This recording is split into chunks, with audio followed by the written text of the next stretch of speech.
안녕하세요. 양육의지의 세 번째 책이 나왔습니다. 아동 양육시설 선생님들을 위한 가이드북. 첫 번째는 초등학생의 꾸물거림에 대하여 기질에 대한 이야기를 나눴고요. 두 번째는 우리 의사소통, 말하기와 보상을 다루었고, 이번 세 번째 책은 현장에서 선생님들께서 가장 힘들어하시는 경계선지능 아동, 그리고 ADHD, 마지막으로 아이들이 원에 오기까지 깊은 상실을 가지고 있었는데 그동안 다루지 못했던 상실과 애도의 이야기까지 함께 나누게 되었습니다.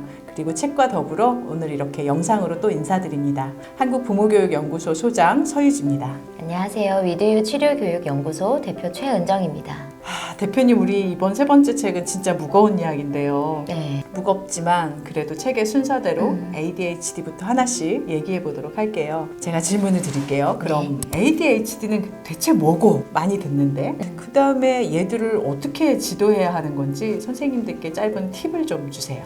ADHD는 신경발달 장애 중 하나의 장애 이름입니다. ADHD, 영어 약자로 이루어져 있는데요. attention, 그러니까 주의를 기울이는 것, 싫어하는 것, 재미없는 거를 집중하고 집중을 오래 유지하는 능력이 deficit, 결핍됐다라는 거죠. 그래서 신경이 발달하는 과정에 주의를 기울이고 유지하는 능력이 충분히 잘하지 않았다라고 생각해 보시면 좋을 것 같고요. 그 다음 하이퍼 액티비티, 행동이 과하다는 거예요. 과잉 행동, 그런 어려움을 가진 디스오더 장애라는 겁니다. 그래서 ADHD는 양육의 문제나 훈육의 문제로 생기는 게 아니라 신경 발달 과정의 장애다라고 생각하시면 됩니다. 근데 이 안에는 세 가지 유형이 좀 더 세부적으로 진단돼요. 그 부분을 알고 계시면 아이들을 양육할 때 훨씬 도움이 되실 것 같아요. 그럼 이게 신경 발달장애 문제지 우리가 정서적으로 잘 못 키워서다 이런 의미는 전혀 아니라는 거네요. 네, 그런 부분에서 이게 내 탓인가 생각은 안 해보시면 좋겠어요. 네, 그럼 차례대로 하나씩 봤으면 좋겠어요. 첫 번째, 지금 주의력, 과잉행동, 충동성 이렇게 있는데 주의력부터 좀 설명을 해주세요.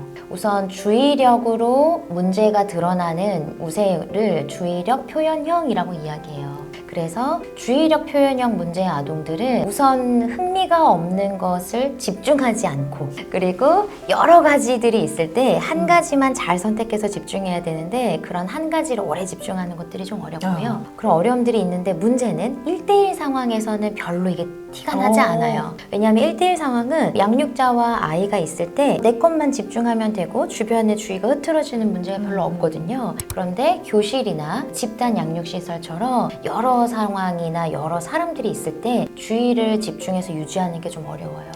그래서 다수가 있는 상황에서 훨씬 문제 행동이 드러납니다.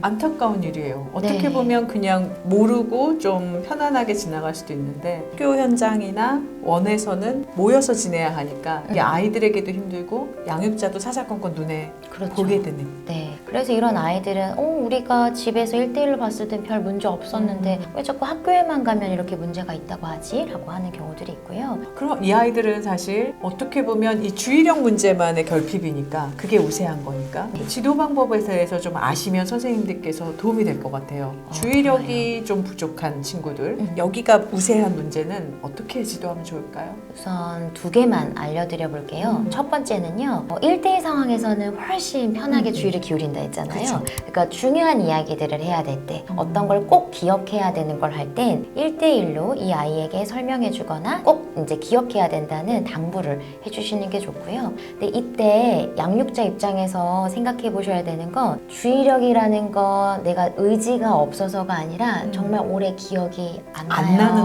거구나. 그래서 1대1로 충분히 얘기를 해줬음에도 불구하고 까먹어요.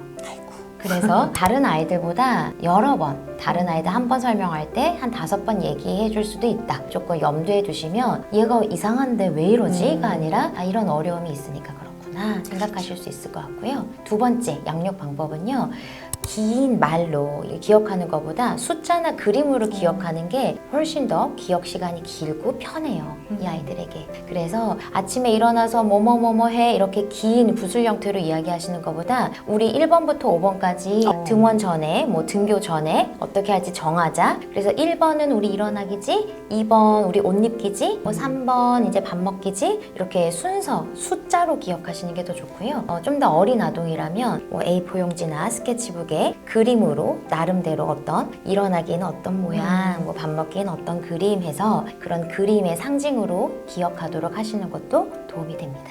고맙습니다. 아이들을 키우시면서 이 주의력이 부족한 아이들은 정말 여러 번 말해서 짜증나거든요. 맞아요.